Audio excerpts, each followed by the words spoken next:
Hi, everyone. Hi. Welcome to A Couple of Sassholes podcast. I'm Brooklyn Johnson. And I'm Heather Terry. And for anyone who doesn't know, this is our power hour of true crime where we talk about fucked up people doing fucked up shit, usually for fucked up reasons or sometimes for no reasons at all. That's right. And shit's crazy today because it is round two.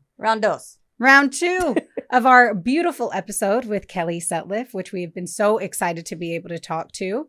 And so we started off here unpacking all of the chaos that has unfolded towards the end of 2019. Making sure I said the right year. December? That was 2019? Yep. I was like, someone, dear God, tell me I was right. I'm like, Heather's like, I already threw some of my papers down. I don't know what year it was. I don't know what year we're in. And so we're really just going to jump right back into the story and continue to give Kelly that moment to explain the craziness that went down.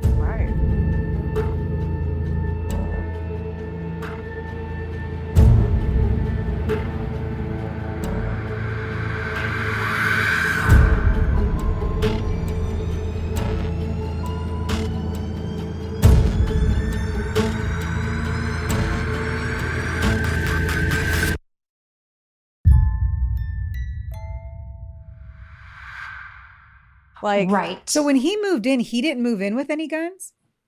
No. Like it where you knew? Correct. I didn't know Chris to be in possession of any weapons. See, and that and just personal, we're Midwest, right? Both my parents are Air Force. Everyone is kin to military. And so just I don't know any ex-military that doesn't have a treasure trove of Or even one. guns. Or even one. And that's what I'm saying. I'm Yeah. not even the one. I'm when my husband moved in, he also he has a son as well. And it took them 4 trips bringing in, because they're hunters. They're not even military. They're just hunters. And I was like, this is insane how many guns you guys have. Yeah. And they're like, what? I like to, a deer and duck. And I'm over here or The Walking Dead. We have the an arsenal. apocalypse. You're protected. I'm coming to your house. You should. She's already got a plan because I told her I'm not fighting. I'm going to let them bite me in the first 2 minutes. That's too much anxiety. I don't want it. But girl, if you can make it to Owensboro, Kentucky, I will save you. I promise you that. But Chris was the first military guy I dated. So now I'm very well aware, that may be a bit of a red flag that he didn't have a gun. So I thought he had a gun license. I later learned he did not. I do believe that there may have been guns in my house that I did not know about. My other theory that, again, I cannot prove. So I had a 9mm Glock. One of the guns that I believe Chris may have had that I did not know about, that may have been in his safe in his office that I never went in because none of my stuff was in there. I also believe he had a matching 9mm Glock. So I have to be honest with you, even if he couldn't get in my safe, I think Chris was potentially planning to kill me with his own 9mm Glock that he may have had that I didn't know about. But when I took the gun out of the house, I think I fucked up any plans Chris had, because now the gun would be documented not in my house. And I brought it to my sister's house because we had reconnected. So I brought it to my sister's house. And that's when Chris, I think, lost his shit. Because when I took the gun out of the house that night, that's when I started to get all text messages from Chris basically saying that, I was coming home to a dead body. And in that moment, I didn't realize he was talking about me.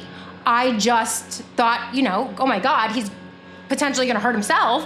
I didn't know if he was saying this because he was serious or because he wanted to get me to come back because he was afraid I wasn't coming back home that night.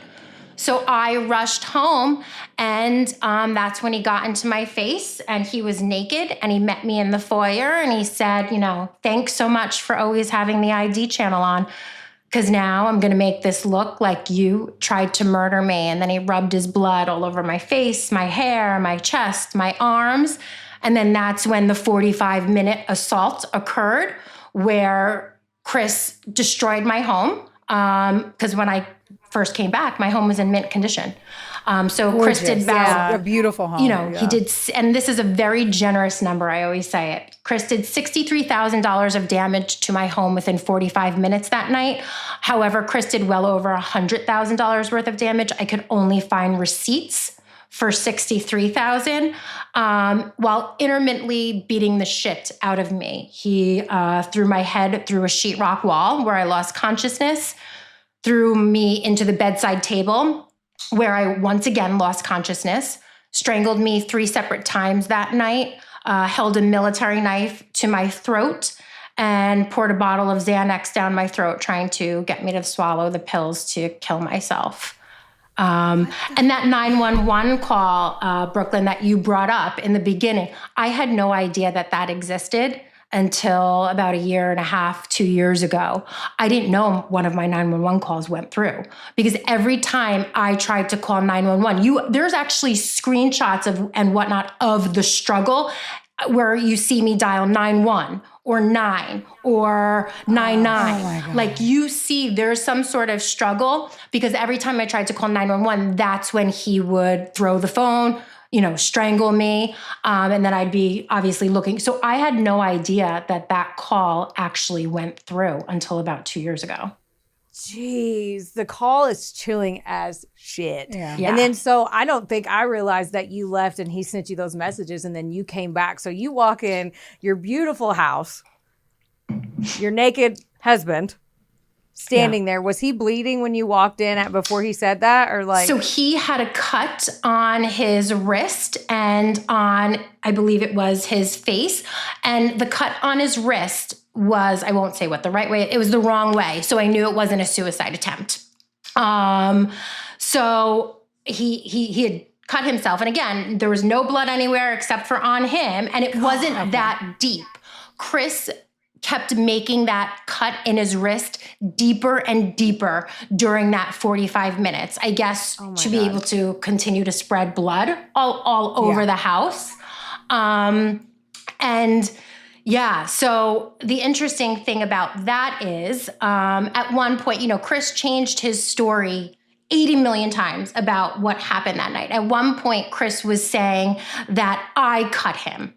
And that was before, I could show the prosecutor's office the video that I found. So my cameras that I had at the time, I had ADT cameras.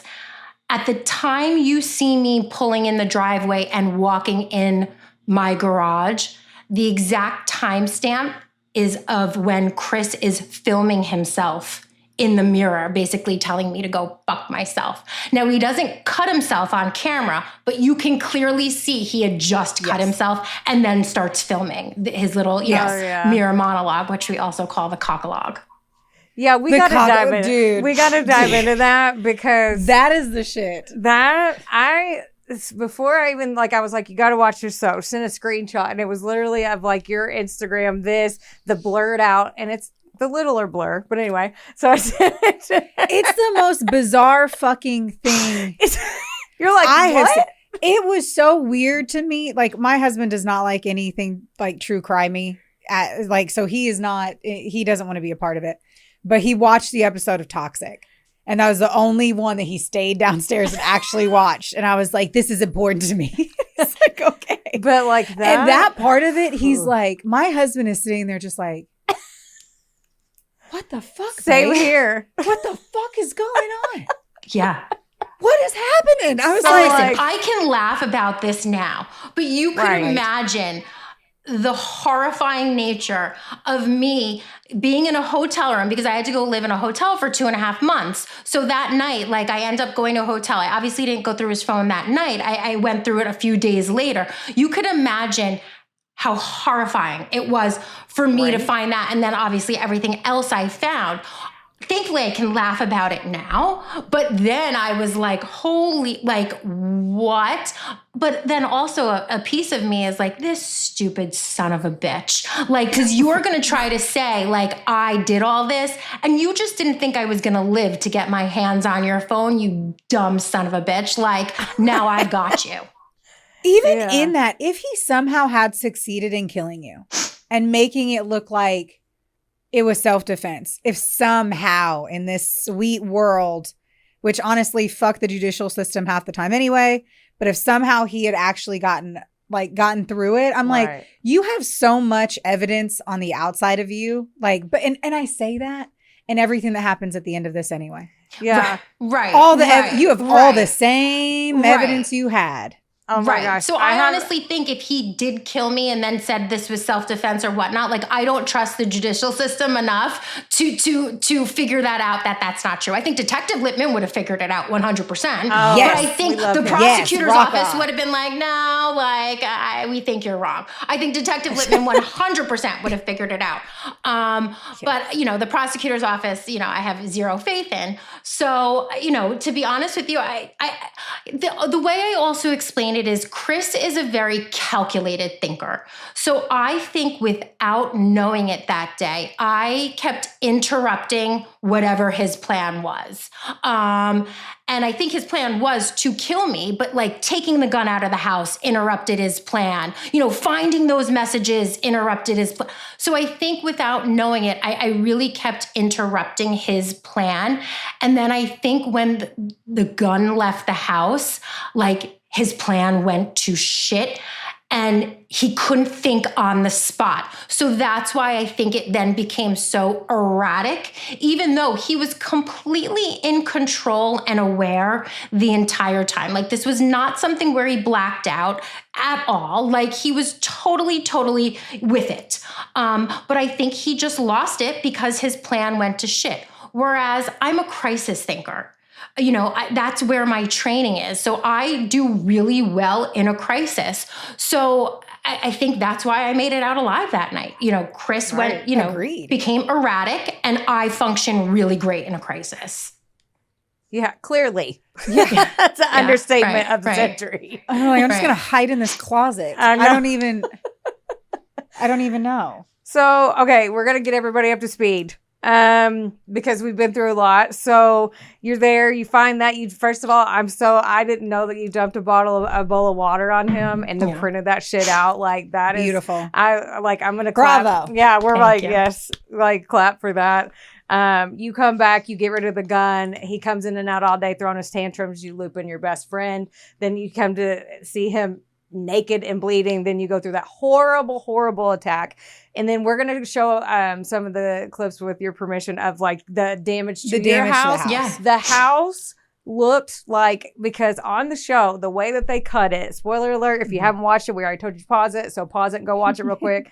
But when Detective Lippman said, I can't believe she survived, I got so many chills. And then you come out there like the badass that you are and you sit your ass in that chair and you're like, I am here and let me tell y'all some shit. Like, so like that is amazing. Like, I can't even deal. And just you'll see some of the damage here too, but like this is beyond rage and violence. Right. Like this is not I'm so mad at you, you're being a dick, and I throw your phone or a vase.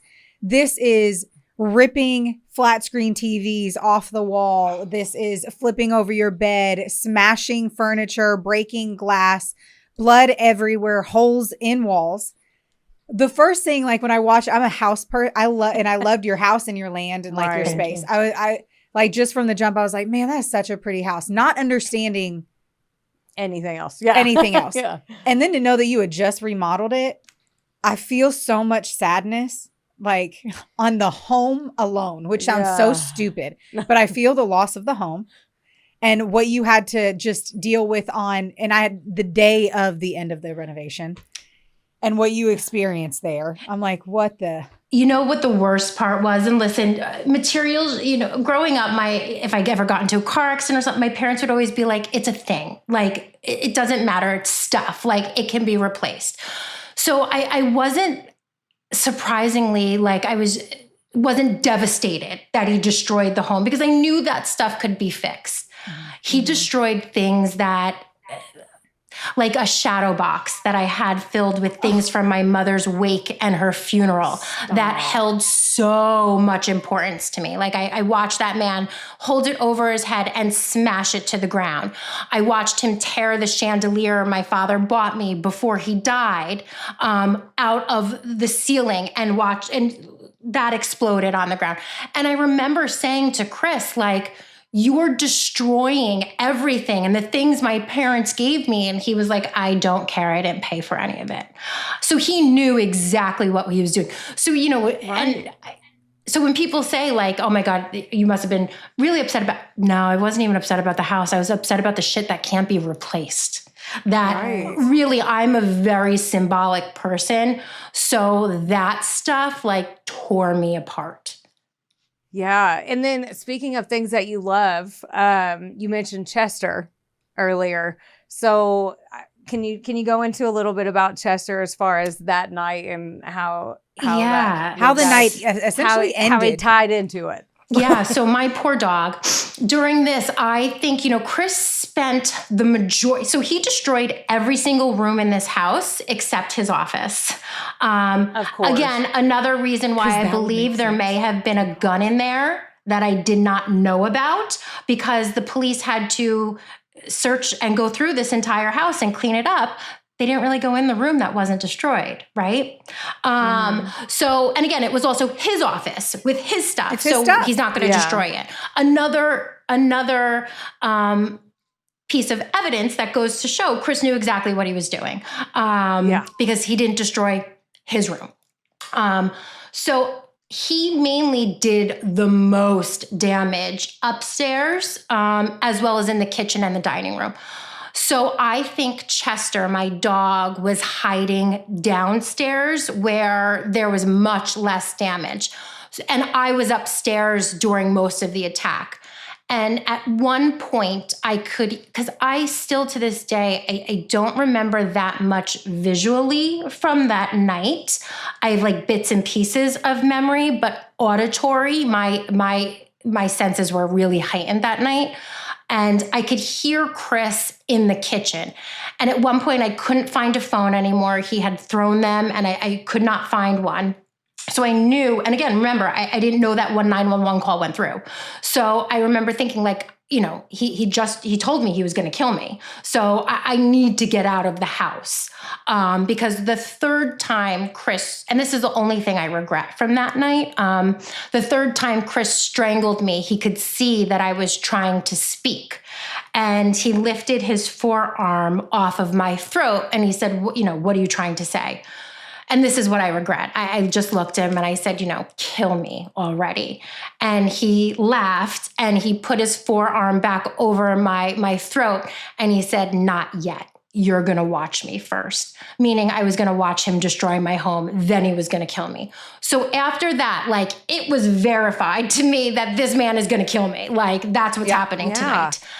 So I knew I needed to call 911 because I didn't know that call went through. So when I heard Chris in the kitchen, I knew that was the only way, the way my house is set up, I knew I could get out of the house without him seeing me because I didn't want him to obviously know I got out of the house. And my dog, Chester, he was about 10 years old at the time and he had kidney disease. There was no way Chester would have been able to run with me. I thought that run might have killed him. There was just no way he could have run with me. So I hid Chester in the basement and I took off out the front door. And I ran to my neighbors, Frank and Joanne, and thank God they answered the door, those poor people, because they said, you know, they didn't even know who I was. I had blood all over me. They called 911. But while I was at their house, you could see directly into my home. And Chris was in the bay window smearing his blood on the bay window. Mm-hmm. And then I saw Chris start to go towards the basement. And that's where I hid Chester. And I knew that if Chris, because I think Chris thought I was hiding down there, if Chris realized I wasn't down there and he found Chester and he knew I got out of the house, there was no doubt in my mind because of what had just happened that he would kill my dog. Because nothing in life was more important to me than that dog. So I start screaming and at my neighbor saying, I've got to go back. He's going to kill Chester. He's going to kill Chester. My neighbor Frank was kind of holding me in a bear hug because I had collapsed on their foyer floor. And Frank's like, you know, I'm going with you. And I turned around and I was like, Frank, you are not going with me. He's going to kill you. And I kind of wiggled out of Frank's arms and I took off back into the house because there was just no way I was going to let that man touch my dog. What I didn't know then that I know now is because that 911 call I made went through, the police were pulling up to my house at that time. So they literally saw me running back into the house. And when I ran back into the house, my smart dog, Chester, I think he must have sat at the top step. And when Chris opened the door, Chester ran out. So and it was really very much divine timing, all of this. Right. When I ran into the house, Chester was sitting, and you hear him barking actually on one of the Ring videos. When I run in, you hear him start barking because I'm calling for him. I see him, I grab him, I push him into my office, and then I just slam the basement door on Chris. And on the Ring video, you actually hear Chris start screaming bloody murder because he realized I'm not hiding down there and I got out. And literally, I just turned my head to the right and the police came in and I saw the police. I saw a flashlight and I screamed, please help me. And the police came barreling in. And from what I was told, when the police came in, Chris was halfway up the stairs with a knife. So I think if they didn't come when they did, I would not have been able to barricade that door against that man. He would have pushed 100%. The door open. Right. And then he was a strong looking man. I also need to give physicality here. The guy is ripped. He is strong, and that matters in the sake of this conversation. Especially, I feel like I have always thought like that somehow we can compete with men. I had this delusional thought of grandeur that I could take a guy. Like I really, and my husband, who's average height, average weight. And, we were wrestling one day and I was like, I could totally get out from you. And he's like, no. And I'm like, okay. He takes one arm and he holds me down in a way and I'm stuck. And average, not a guy who was at the gym 24/7, obviously focused on this. And you can see it through the damage the damage through the house that it took. Right. Strength. Yeah. And you flipped were over heavy, huge beds. Yeah. Your furniture is not IKEA. Right. And what I know now that I did not know is, Chris was taking steroids without me knowing. So I think that adds another element to the amount of strength the man had that night. Oh my God. And he's rage-filled and he has beat you and knocked you or strangled you unconscious, all this shit. The thing that got me where I was literally in tears is when you ran back in. Because they show on Toxic where you run back in and your face is scared and determined and it is, it's very. And I would never, because some people gave me some shit for that, right? Running back into a dangerous situation. And I would never advocate for someone to do that. It was a split-second decision, and I would do it again. God forbid I have to. No one's laying a hand on one of my dogs. They're my children. I don't have human children. Right. These are my children. And yes, I was willing to risk my own life that night to save my dog. People can think that's stupid. That's great. You would not do that. That's fine. I would do it again if I had to in a heartbeat. I was willing to risk my life that night to save my dog. Oh, yeah. We're huge dog people and we obviously. Don't. Yeah, she's got stepkids. I don't have any children. So my rescue dog is my kid too. So I feel you on that one. And just watching the ring doorbell footage on that was just wow. So after everything that happens that night, he's arrested. You go to a hotel.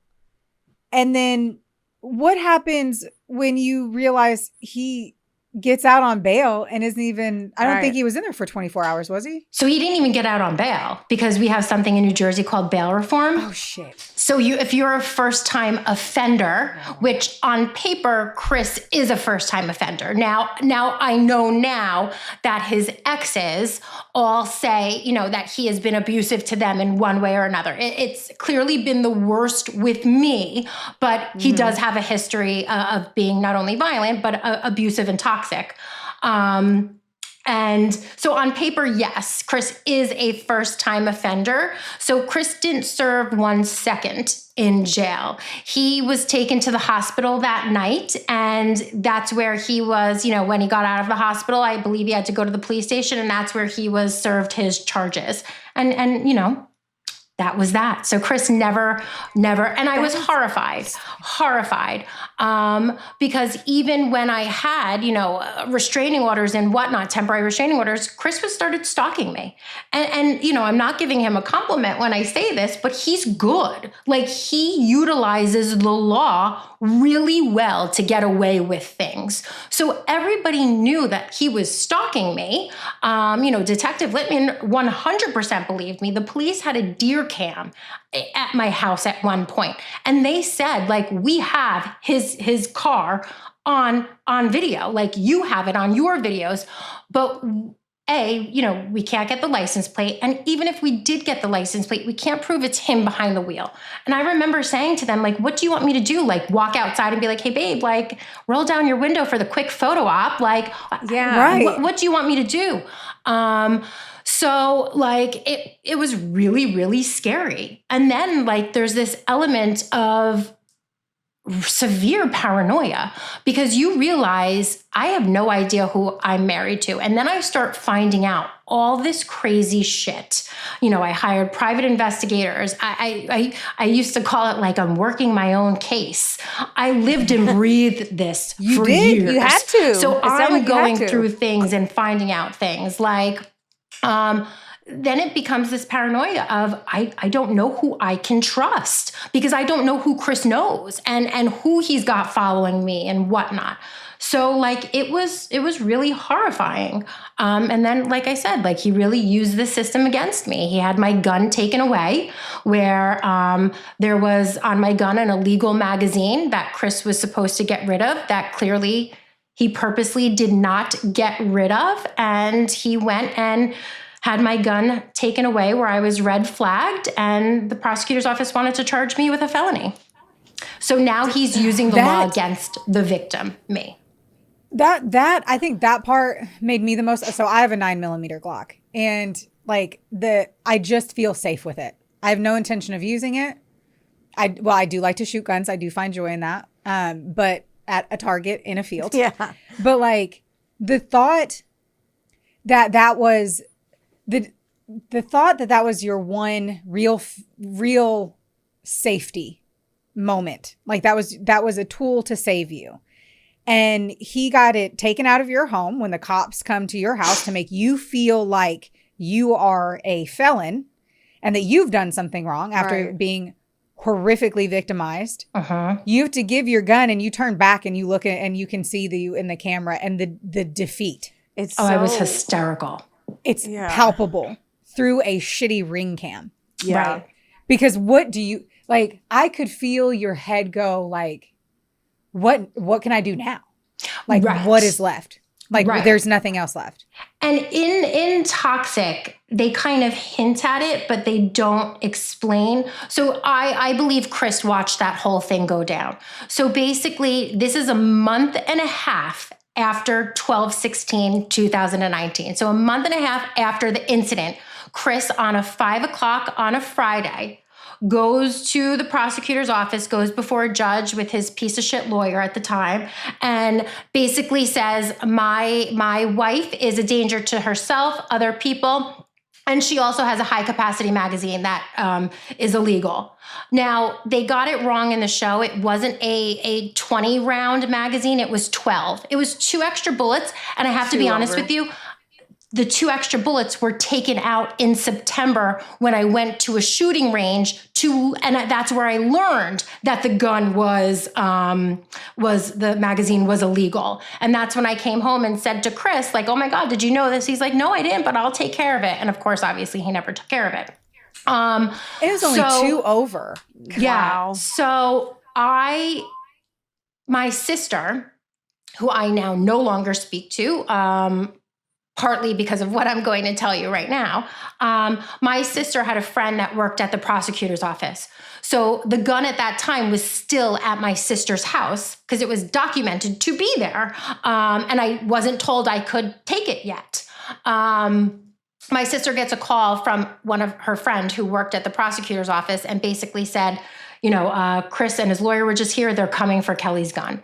So my sister calls me freaking out, basically telling me I ruined her life by having the gun at her house to come get the gun. She hates me and it's all my fault that I brought Chris into her life. Typical my sister, making everything about her. Meanwhile, when I brought the gun to her house, it was just the shell of the gun. I left the magazine and the rounds in my safe. So it's just the shell of the gun. And not to mention her and her husband, owned plenty of their own guns at the time. So it wasn't like I was bringing this gun to someone's house that knew nothing about guns nor had any. Yeah. But my sister's losing her mind on me. I'm basically telling her, like, Jen, this is a setup. Like, do you not see what's about to happen here? Like, I don't know if Chris put drugs in my car and now I'm going to be driving with this gun and get pulled over and, because I'm paranoid, right? Like, so with good reason. Right. My sister's basically, I don't care. Come and get this gun. I'm leaving it out on the porch. So I'm like, all right. So I go to my sister's house to get my gun. Now I know at this point, like the cops are coming to get this gun at some point. Like, I don't know if it's going to be when I'm driving. I don't know if something's in my car. I don't know what's happening. So I get back to my house and I pull in and I get out of the car. And I just had this feeling that Chris was there. So you see in Toxic where I'm talking to Chris, I'm basically saying, you win. I can't do this anymore. I start saying, like, I know the police are coming. I know you're having my gun taken away. And I'm talking to him basically as I'm walking to the house to bring my gun back inside into my safe. I get upstairs. I put the gun away. I'm paranoid that he also might be in the house. So I'm still talking to him like in the house, basically saying, I'm sorry. Like, I'm not going to go through with your charges. Like, I can't do this anymore because I'm terrified. I walk outside. I start locking up and I hear this little bell ring and it sounded like so creepy. Ding. And that's when you see in Toxic, my head like spin. And that's when I say, Chris. I think where my house is, there's all woods on one side and there's this path. I think Chris was watching this whole thing go down and that was he dropped something or rang something to let me know, like, I'm here. You're right. Literally minutes later, the police pull in.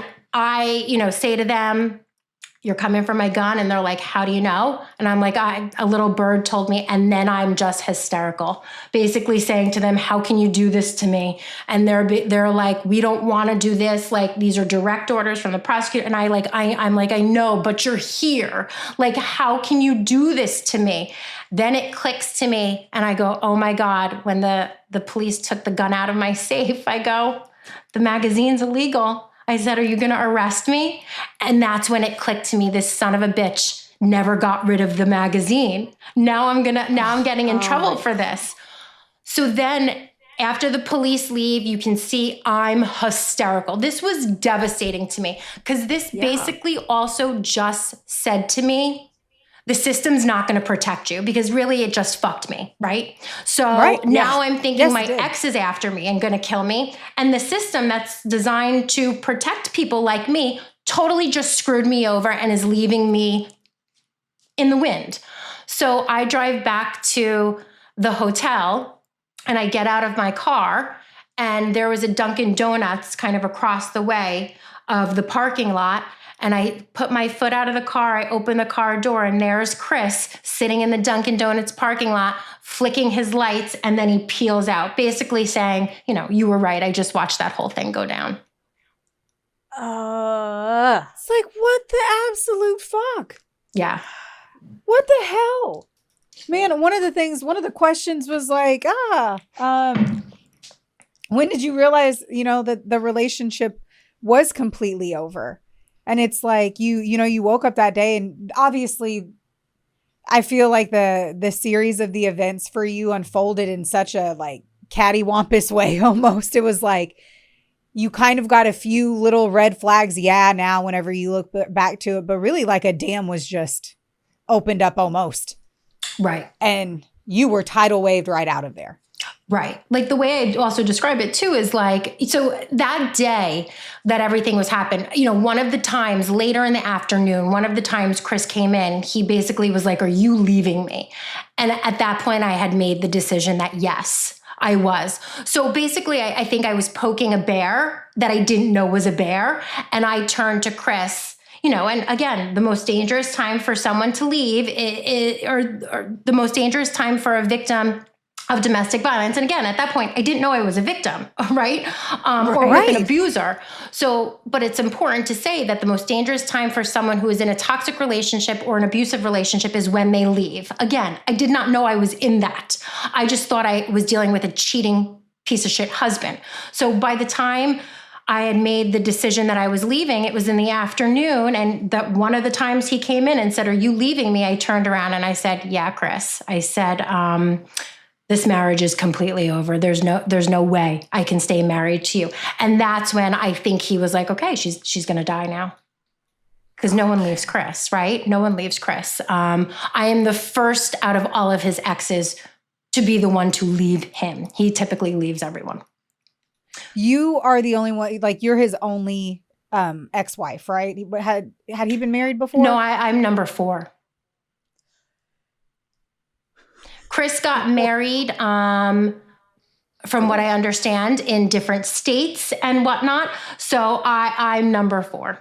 I'm his 4th ex-wife, not his last relationship either. He's been in other relationships since me. And I can also tell you that the abuse didn't stop with me. So the show's obviously been out. Has Chris contacted you? So there's a protection order. Chris cannot contact me, and he would not. I would hope not.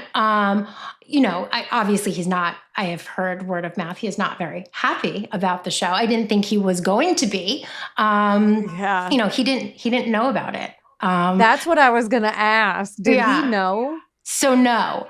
So I love that. He didn't. And I purposely wanted it that way because I really, I for 2 reasons. Because, you know, Chris is very litigious. Chris loves to go to court and make people's lives miserable using the system. So I felt like if Chris had too much warning, he would try to jam me up with this in court to not like get it released or whatnot.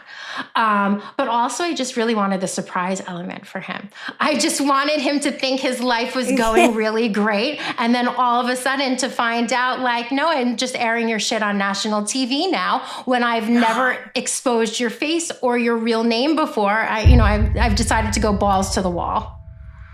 Wonderboy Media is not only the proud producer of this glorious magic imploring your ear holes right now, but they're also a big deal. Get in touch with them today to make all of your dreams a freaking reality. From using their bangin' ass podcast studio, where we are right now, to creating amazing videos and editing our content like the mystical mavericks they are. Your podcast can go further when you have a Wonder Boy. Hit up Drew today at WBOYmedia.com. Or text him day or night at 270. Just kidding. Does your face look like a mugshot lately? Then it is officially time for you to visit Hetef Aesthetics in Owensboro, Kentucky or Nashville, Tennessee. That's right. Go see our girl Amber Teasley and her team because they'll have your face and your skin look like a damn filter. And their staff is absolutely amazing. It's like a mini Botox party, which personally is my favorite. You leave looking fresher and you don't have a hangover. Another good thing is that if you go in there and you tell them that a couple of sassholes sent you, you get 15% off of everything. That's unbelievable. So if you have been considering getting that glow up and making that ex jealous, it's time. I'm so proud of you. God. And way to go. Proud of you for every million things that we can say on just your overall, who you were before this happened was a beautiful, stunning, obviously an amazing daughter to 2 parents, like a loving dog mom, a great psychotherapist, like everything you did before, you were already spectacular. And like, just proud of you for everything that you've gone through on this, but like then you were able to tell this story. So not only did he do what he did and essentially get away with it, and has abused women, I'm sure in the past will continue to abuse them, consistently gets away with it, abuses the system as you've mentioned, and you were able to be like, a huge, aggressive, eggplant-sized fuck you. Right. And get it on TV. Like, fucking Right. bravo. Thank you. Thanks. The way I explain it is like, I didn't get justice, for any of the listeners that didn't watch the show. Like, Chris got 3 years probation for all of this, for pleading, guilty to aggravated assault by strangulation, criminal mischief, and possession of a deadly weapon. He got 3 years probation. And I was very adamant I did not get along really with the prosecutor on this case. Her and I didn't really get along well. So, I did not agree with a plea deal, but there's nothing I can do. I wanted to go to trial. I wanted to testify because I wanted Chris to get the punishment he deserves. 3 years probation is not that. So the system did not give me justice. So this is how I got my justice, by being able to expose him, not only because I deserve that, but also to try to protect the next victim of his. Because there's going to be more of me. And one day, like I said in my victim impact statement, someone is going to die. And this was the only way I knew how to try to prevent that, because the system didn't do shit to do that. Why wasn't attempted murder? Yeah, I don't understand the plea. I don't know. That didn't make sense to me. He attempted to murder you. That's At least from my understanding, everything you said is attempted murder. Yeah, I mean, I don't know. So the only thing I can surmise about that is one of my lawyers used to be the former head prosecutor of the homicide division over at Morris County Prosecutor's Office, which is the prosecutor's office I dealt with. And he basically, even though he felt like this was attempted murder, he said he wished that Chris was charged with attempted murder, but he also said attempted murder apparently is very difficult to prove. So listen, do I really think the prosecutor's office wanted to do their job, go to trial? And no, I don't. So that would make sense why they're also not putting in the extra effort to give him a charge that might require them to work a little bit harder. right. To keep someone off the streets that Right. is obviously has a trajectory of shitty ass behavior. Yeah, 3 years Right. probation ain't shit. Like, Take shit fire. I'm gonna get so mad. this is Wait, the do you want point to where hear the she's really I get you want to hear the so fucked up thing? At fucking- Chris's yes. sentencing hearing, where he was being sentenced for what he did to me, another woman had a restraining order out against him. And the judge made reference to it. Like, I hear you have another restraining order out against you from another woman. Clearly you have an issue with women. But let's still give him 3 years probation. The judge that sentenced him to 3 years probation made reference to that. Yes. Not and to I me- don't like- blame the judge. I have to be honest Yeah, with you. yeah. I don't blame the judge in this. I blame the prosecutor's office because, even when I read my victim impact statement, I was encouraged to change my victim impact statement at the last minute when I was literally there by the prosecutor. My victim impact statement 100% would have got the judge to say, I'm not accepting this plea deal. I wrote it with that intention. However, the prosecutor, who again, I really did not get along with, when she read my victim impact statement, and I purposely didn't give it to her ahead of time because I knew she wasn't gonna like it. So when we're about to go into the sentencing hearing, 20 minutes before, she's reading it and she throws her hands up and she's like, you can't say this. And then I start crying. I'm like, what do you mean? You told me I can say whatever I want in my victim impact statement. And she's going on and on about how the judge won't accept the plea deal. And I'm thinking in my head, well, you're damn right. That's what I'm trying to do. And she's getting so angry and upset. And she was like, fine, read it. If you really want to read this, then read it. But I'm telling you right now, the judge is not going to accept the plea deal. And I had a thought in that moment. I'm like, oh my God, that's what I want. but he's not going to accept it. And then what's going to happen? She's still going to be the prosecutor on the case. She already doesn't like me because, again, we've had words back and forth throughout this all these criminal proceedings. She's now really going to hate me. She's still going to be the prosecutor on my case. How hard is she going to fight for me if he has to go to trial? Like, now I'm risking him getting off scot-free. So at the last minute, I changed it because I could not take that risk. So I don't blame the judge for accepting the plea deal. I blame the prosecutor's office 100%.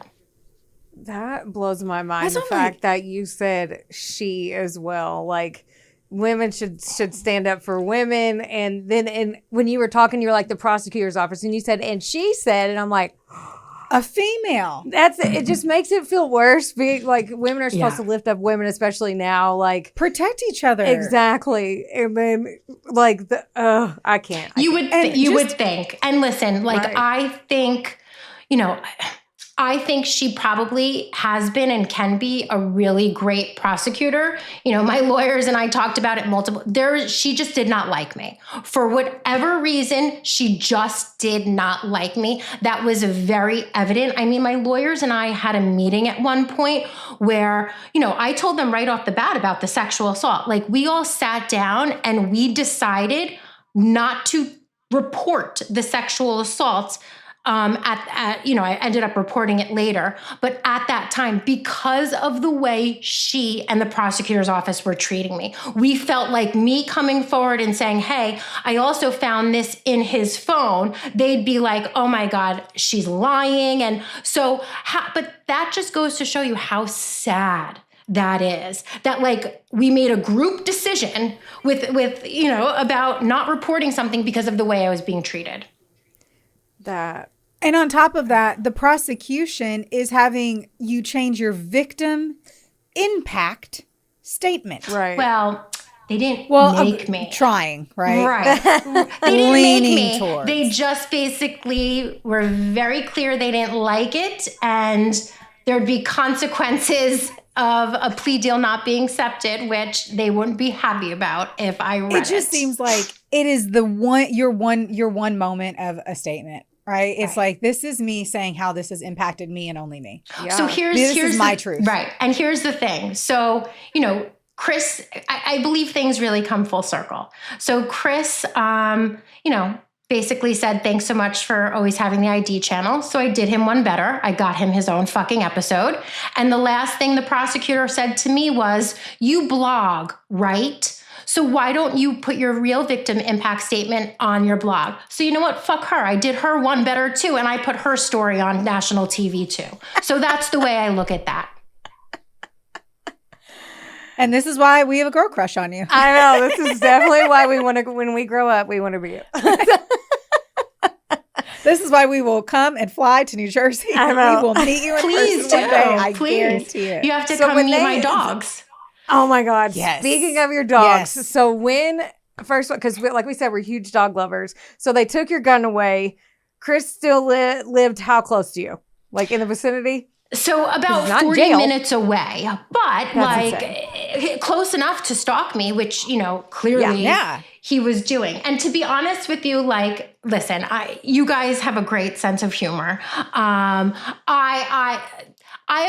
always had a very dark sense of humor, and like my parents' deaths and things like that, like humor like got me through a lot of this. So like during this completely chaotic, traumatic time in my life, like I had to do things that were funny.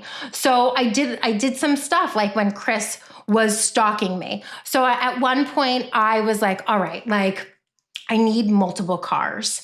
So I was living in the hotel. I'm like, I need cars. So I go to this car rental place and I get there's this guy, this young kid. And I'm like, listen, like I need like 2 or 3 cars to rent. And he's like, what do you mean? I'm like, just don't ask any questions. Like I need cars. Like I need to be stealth and like drug get dealer around or and no one can find. So I end up like leaving I had a Jeep at the time. I leave my Jeep at my house. I'm at the hotel now, switching between 2 different cars.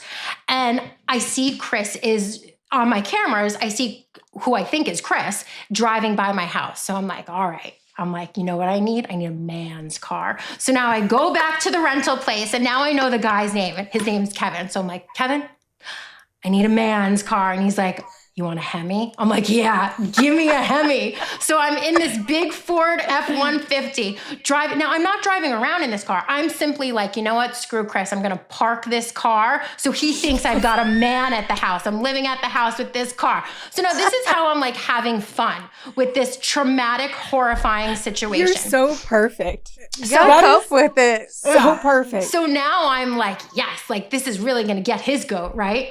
So now at this point, like I start talking to people from his past, and I won't say who, but there is someone from his past that believes he set fire to their office. So I hear this and I'm like, oh my God, I'm gonna piss him off with the man Hemi at the house. So I'm like freaking out. I run back. I get like multiple friends to come drive all these cars to give these cars back. Cause now I'm like, holy shit, he's gonna set fire to my house. Right. So that was like one thing like I did. And then, oh God, this was really good. So it was when I first moved back into my house. So this is probably like end of February of 2020. I moved back from the hotel right before COVID. And Chris is driving by. And again, like he didn't care. So I'm like, all right, how can I screw with him? So at the time, his Corvette was still at my house. A lot of his stuff was still here because we were working out with the lawyers for him when to get it. But he had both sets of keys. So I'm like, all right. So I pull my Corvette out and I park it in the driveway. And then I took my Jeep and I parked it so close to the Corvette that there is no way, it wouldn't be humanly possible for someone to get out of that car without slamming the door into this Corvette. But I had to climb obviously over into the passenger seat to get out. So I'm like a can opener. You need a can opener. I covered my Corvette because why would I park my Corvette in the driveway in the middle of February when we've been having hailstorms?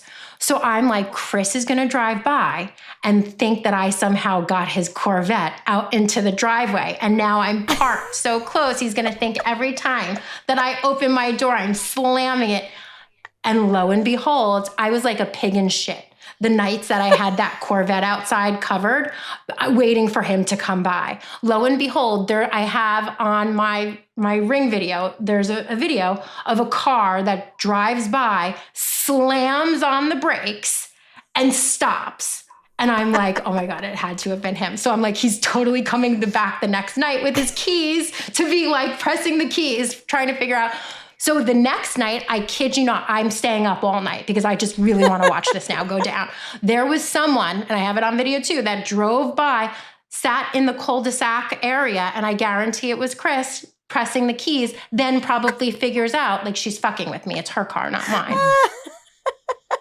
Hell yeah, girl. I love that. And that makes me happy. That brings me joy. And I'm also going to steal that pig and shit thing. I like that. So the what? She said I was like a pig, but she said she didn't say it like she had cornbread flying out of her mouth. I couldn't even understand what she just said. She I go, didn't what? understand me. I'll stop. A pig and shit. Is that better? That's what she said. I'll pay you shit. I was said like, what? A pig and shit. That's jeez. But yeah, we definitely use humor and cope with shit like that. Obviously, like that's kind of the reason why we wanted to start a podcast.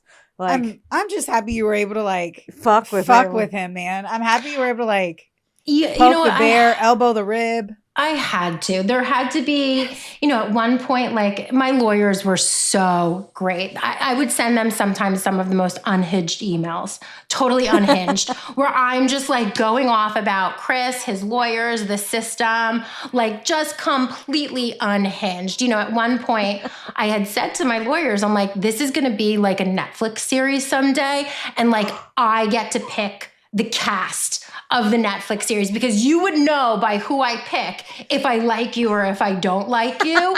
So I told my lawyers, like, this is who this is going to be. So then I would just start referring to everyone by their, who was going to play them in the Netflix series. Like, that's awesome. You just I needed something to get me through it. And these little things, the humor is what helped get me through it, honestly. Was there ever a time that you thought about just giving up and being like, fuck it, you win. I'm just going to be scared. Often. Honestly, often. There were multiple times. Sometimes I was able to get myself out of that place. Other times it was people like Detective Littman. That was like, no, you're not going to give up. Like, this is hard, but you're going to push through. My lawyers were fantastic. And, every time I said to them, screw this, I'm done. They're like, no, you're not. You're not. My friends. So yeah, there were plenty of times where I just wanted to throw in the towel. And if I couldn't get myself out of that mind, that headspace, the people in my life certainly did. Thank goodness. Thank goodness for like fucking good friends. Yeah. Like there's nothing better than people that care about your heart, So I'm so blessed. Like those are grateful moments. As you like, just for our listeners here, like there's been a lot of impactful, a lot of intense things that have been talked about. We've always done our episodes where we're just essentially talking about a story and we don't have the true victim and the true survivor and the person who went through all of it. So this was also a moment for just our listeners to like stop and realize that yes, it was a show, it was toxic, and there is this retelling of your story, but that all of it was real. And to pay attention to these moments, either if it's you or it's your friend, to see how this can happen to anyone. A toxic relationship doesn't start toxic, or we wouldn't be picking it up to eat it. It becomes toxic. Right. And it can happen to anyone. Smart, intelligent, brave, capable people can fall into these toxic relationships. And I just want to make sure that our listeners realize like that these signs are not huge and waving in the air and just screaming in your face until they're screaming in your face. Right. And it's just something that we need to. Yeah. And the fact that you said that the first time he ever screamed at you or laid a hand on you was the time where he literally was trying to kill you. Day? That blew like our minds. Like just to think you go from we always get along, whatever, to I'm cutting myself and I'm going to make it look like you killed me. I'm going to like all of the horrible things. Yeah. It's really admirable that you can now look back. I'm sure it took time and a lot of work on your part to get to this point where you could actually come to it and talk about it and be like, listen to this funny shit. I blocked his I was fucking with him. Like, I'm sure that took a lot of work and time on you. So brava for that. Absolutely. And I think that's also like the other important thing. I think what you ladies said is so important. It's important to recognize like there aren't always the blaring red signs. Like I would have told you up until the day he tried to kill me, I had the best husband in the world. Like there were pink signs that now, since the whole thing happened, putting them together like is the red flag. But there was no major red flag that would have made me think, oh my God, he's potentially going to hurt me. I think the other important thing, like when you were in this for a very long time, like I did not see the light at the end of the tunnel. Like I did not think I would get through this.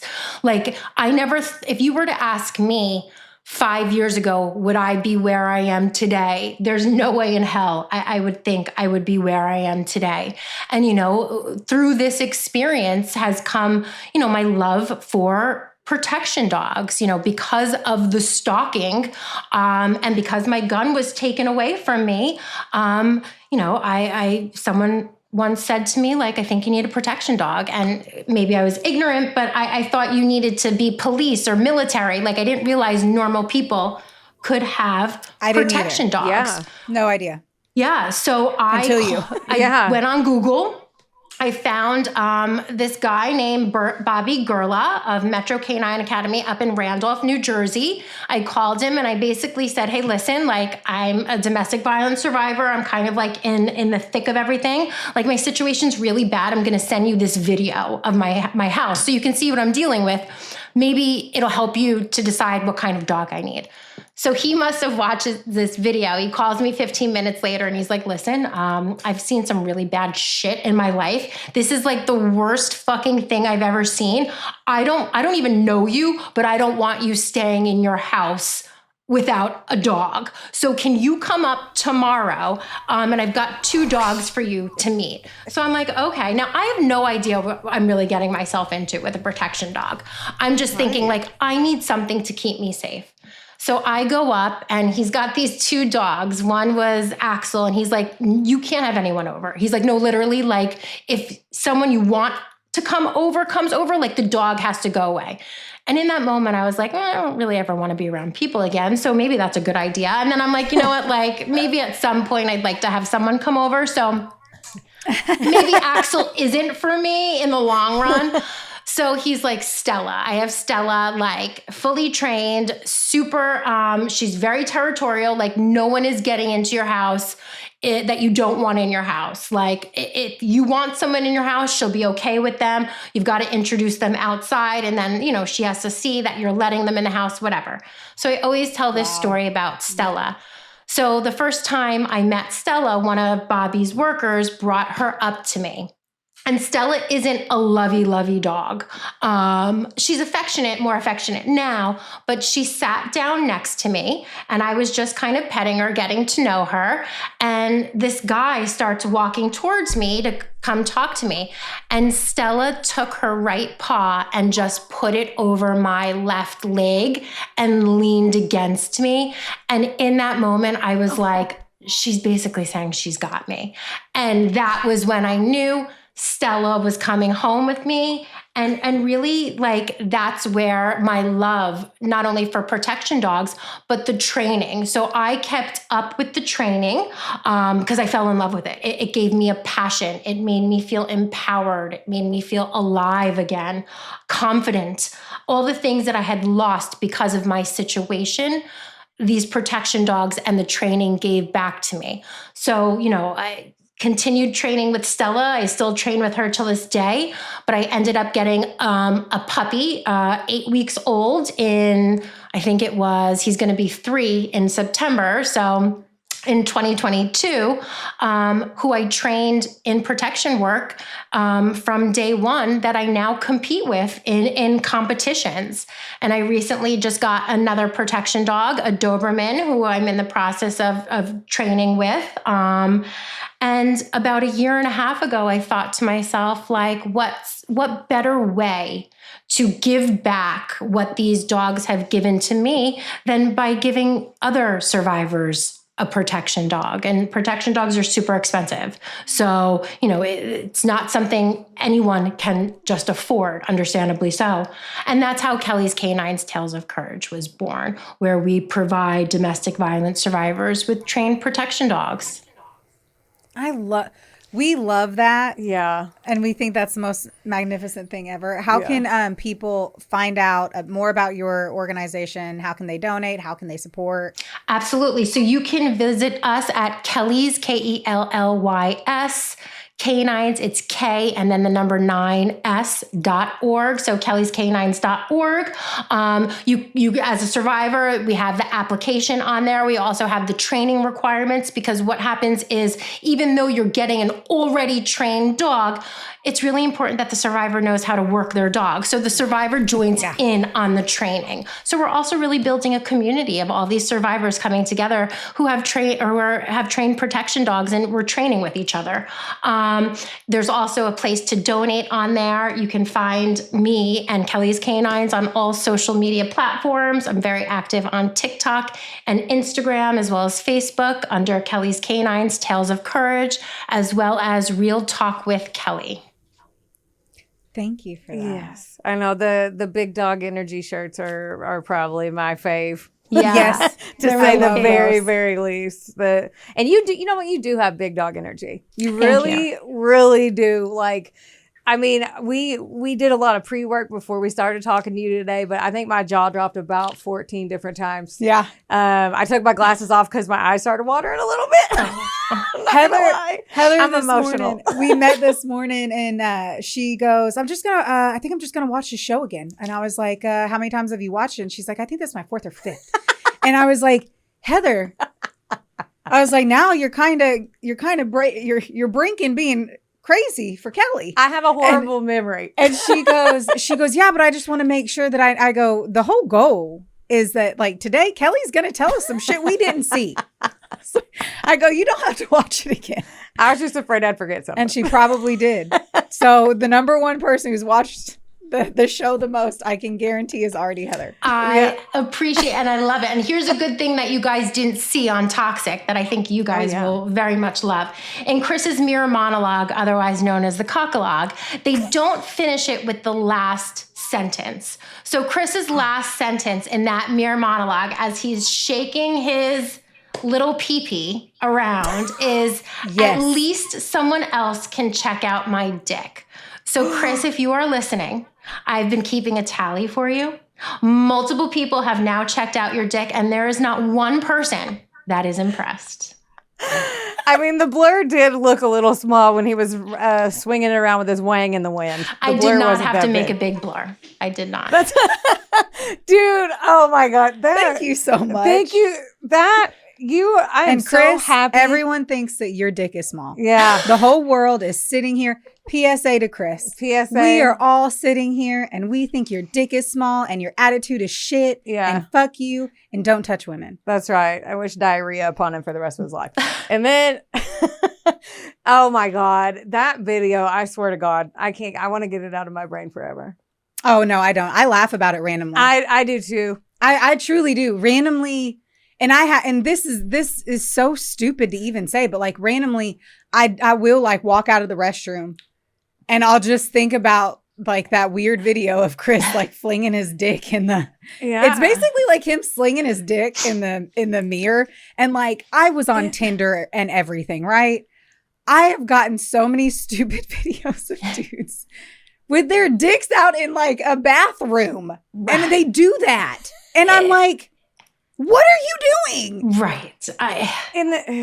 And then he's like, well, let me just throw blood on me too and just make it even more like manic. But I'm just like, anytime a guy is showing off a dick in front of a mirror, it's not a good look. Yeah. I wish more women would tell the guys that. Right. No, I don't know any woman who has said, oh my God, I just loved this dick pic that I got. So PSA for any men who might be listening, like we don't like them. Like we don't. No, it's not a mantelpiece. We don't want to see it in the wind. We don't want to see it straight down the barrel.